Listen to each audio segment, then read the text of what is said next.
அனைவருக்கும் வணக்கம். காதலை 3 வகையாக நான் பிரித்து எழுதியிருக்கேன். ஒன்று வந்து கற்கால காதல், அதற்கு பிறகு இடைக்கால காதல், இன்னொன்று தற்போதைய காதல் அல்லது இன்றைய காதல் அப்படின்னு 3 வகையாக பிரித்து நான் எழுதியிருக்கேன். காரணம் என்னென்னா, காலத்துக்கு ஏற்ப காதலுடைய தன்மையும் அதன் முறைகளும் மாறிக்கொண்டே வருகிறது. அதெல்லாம் கருத்தில் கொண்டு இன்றைய காதல் எப்படி இருக்கிறது, பெண்களுக்கு எப்படி பாலியல் தூண்டல்லாம் இருக்குது அப்படிலாம் கருத்தில் கொண்டு மும்பை நீதிமன்றம் ஒரு கருத்தை வெளியிட்டது. அது என்னன்னு சொன்னால், இரவு நேரத்தில் அந்த மெசேஜ், அதாவது ஆசை வார்த்தைகளை காட்டி நீங்கள் மெசேஜ் அனுப்பினா அது கூட ஆபாசம் அப்படின்னு சொல்லிட்டுங்க.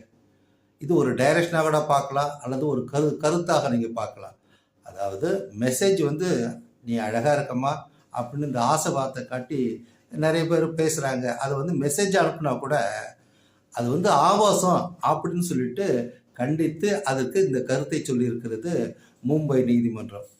அந்த அளவுக்கு காதலுடைய தன்மை மோசமாக போன காரணத்தால், இந்த பாலியல் குற்றங்கள் அதிகமாக நடந்து கொண்டே இருக்கின்ற காரணத்தால் இந்த ஒரு கருத்தை அந்த நீதிமன்றம், மும்பை நீதிமன்றம் சொல்லியிருப்பது வரவேற்கக்கூடியது. எனவே நீங்களும் கொஞ்சம் சிந்திச்சு பாருங்கள்.